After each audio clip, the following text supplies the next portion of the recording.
Welcome to my channel to know Indian history with Dr. TS. Today topic Deccan campaign of Akbar.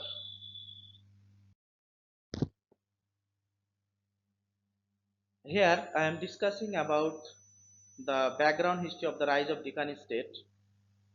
During the last half of the 15th century, the disintegration of Bahmani kingdom and rise five separated Shias Muslim dynasty like Imad Shahi dynasty of Berar, Barid Shahi dynasty of Bidar, Adil Shahi dynasty of Bijapur, Nizam Shahi dynasty of Ahmednagar, Qutub Shahi dynasty of Golconda. But after that, the Ahmednagar, Bijapur and Golconda, these three states constantly fought each other and as well as Vijayanagar. But in the Battle of Banihati near Talikot during 1565, the combined force of these three states crushed the Vijayanagar. But after the success, they once again started their mutual warfare. Ahmednagar and Bijapur fought for fertile land Solapur, and Bijapur and Golconda fought for possession of Naldur. But after that, the decline of the Gujarati kingdom, Ahmednagar and Bijapur came to an agreement whereby Ahmednagar was free to annex Berar and Bijapur was free to take from Vijayanagar territory equal to the yielded by Berar. Accordingly, Ahmednagar captured Berar in the year of 1573, but Bijapur could not gain at the expense of Vijayanagar and felt cheated. And during the Sultanate period, after the death of Firoz Shah Tughlaq, another Deccan state, Khandesh, declared independence and established Faruqi dynasty and ruled until 1601 with the capital of Burhanpur. So, during the Akbar reign, the Deccan state were mainly dominated by the Ahmednagar, Bijapur, Golconda and Khandesh.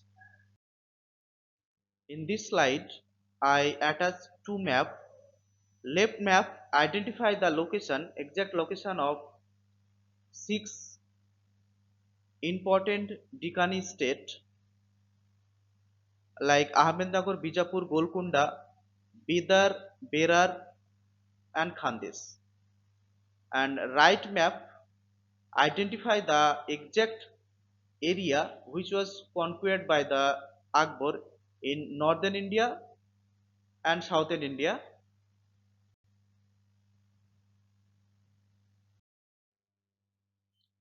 Causes of intervention in Deccan state by Akbar. There was two important causes for intervention in Deccan by Akbar. The first cause was during the 1591 Akbar dispatched from Lahore four diplomatic missions to Khandesh, Ahmednagar, Bijapur and Golconda and asked them to accept his sovereignty. But except Khandesh, all other states refused. Later, Faizi was sent to Khandesh. The ruler of Khandesh, Raja Ali, may advise his friend Burhan Nizam Shah to mend his weight, but he rudely denied Mughal offer and dismissed the Mughal envoy. For this purpose, the Akbar is searching the right time to attack Ahmednagar. Another reason was Akbar was worried about the naval power of Portuguese when he went to conquer Gujarat and realized that the urgent need to suppress the activities of Portuguese in Deccan states. Here I discuss the matrimonial alliance between Bijapur and Ahmednagar. During the 1524, the Burhan Nizam Shah, ruler of Ahmednagar, and Ismail Adil Shah, ruler of Bijapur, both tried to form a alliance and end the hostility.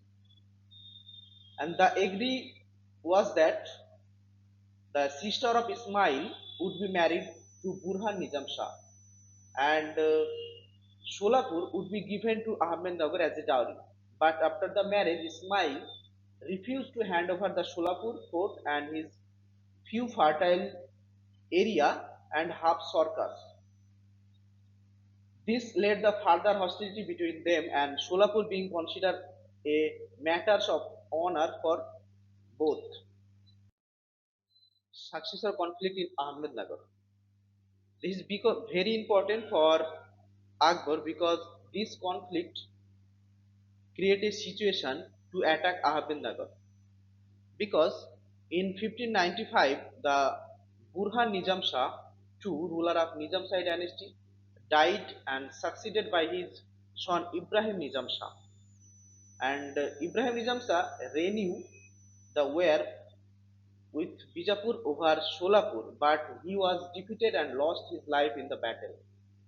At the time, various contenders arose for throne, and Mian Manju was a Peshwa and Deccani leader, put forward a candidate through he was the not belonging to Nizam Shahi dynasty.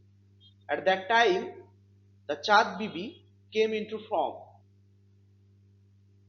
Chad Bibi was a daughter of Hossein Nizam Shah and sister of Burhan Nizam Shah II of Ahmednagar and also wife of Bijapur Sultan Ali Adil Shah. And he came in front to support the Bahadur Nizam Shah for the throne. And he was an experienced woman for many years because after the death of his husband in 1580, Chad Bibi had looked after the affairs of Bijapur with the help of able advisor, but always fanaticism, fanaticism, she retired to the court of his brother Burhan Nizam Shah II of Ahmednagar.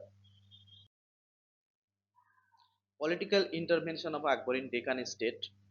After the rejection of Mughal suzerainty by Ahmednagar, Bijapur and Golconda and dismissed the Mughal envoy by Ahmednagar, Akbar was searching a right time to attack Ahmednagar, and the time is come during the 1595 when the Mian Manju sent an invitation to the Mughals for afraid of Chand Bibi and her Habsis in the matters of successor dispute in the court of Nizam Shahi dynasty.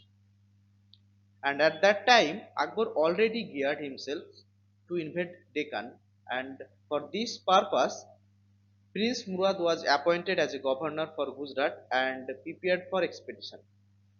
When Akbar received the invitation from Mian Manju, Mughal army started the campaign by Abdur Rahim Khane Khana and reached Ahmednagar without any opposition. But that time Mian Manju felt sorry and that invitation and he joined the Chand Bibi against Mughal army. Compromise agreement between Chand Bibi and Mughal army. During the time of Mughal invasion, Chand Bibi appealed to Bijapur and Golconda for military help. And after that, 7,000 Bijapuri force reached Ahmednagar and Chand Bibi to offer a violent defense against Mughal army. But after the close siege by Mughal army, at a time Chand Bibi was forced to an agreement. And agreement was Berar was ceded to Mughals and Bahadur Nizam Shah was acknowledged as a ruler under his her regency and Mughal suzerainty was accepted. But both were not happy with this agreement. The Battle of Sonpet and capture Ahmednagar by Mughal army. A dissension rise among the nobles of Nizam Shah dynasty for this treaty, and one group opposed to hand over the bearer to Mughals, and other group wanted to open negotiation to the Mughals. For this dispute, Chand Bibi sent urgent message to ruler of Bijapur and Golconda to send reinforcement for the help against Mughal. And that time both the ruler responded because they felt without reason The Berar would be Mughals a permanent foothold in the Deccan, which could be enlarged upon any time. Hence the combined force of Ahmednagar, Bijapur and Golconda led by Bijapuri commander Suhail Khan entered Berar a strength, and there happened a hard battle in 1597 at Sonpet, and Mughal army defeated a Deccani force which was three times their numbers, and the Bijapur after that the Bijapur and Golconda force now withdrawn and leave Chand Bibi alone to the face the situation. Death of Chand Bibi and capture of Ahmednagar by Mughals army. After the withdrawal of Bijapur and Golconda from the Battle of Sonpet, Chand Bibi was decided to observe being the treaty 1596, but she could not stop her nobles to attack Mughals in Berar. As a result, Ahmednagar once again seized by Mughals, and in this condition, Chand Bibi decided to surrender the fort and open negotiation with Mughals, and demanding grant of Mansab and a Jagir of Ahmednagar for Bahadur as a subordinate ruler.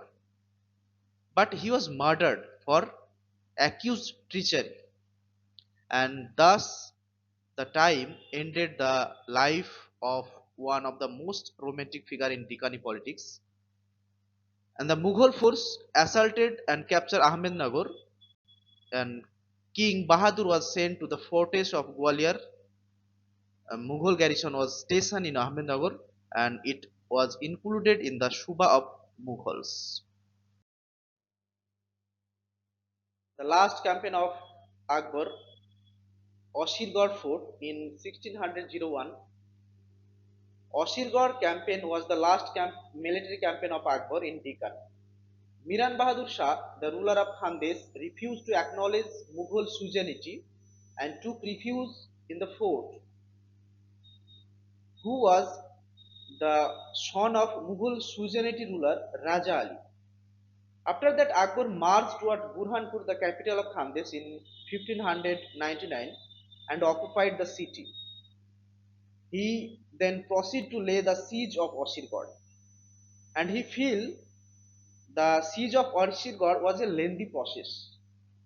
For this purpose, he invited Bahadur Shah for negotiation, but he breaking his oath and detained him.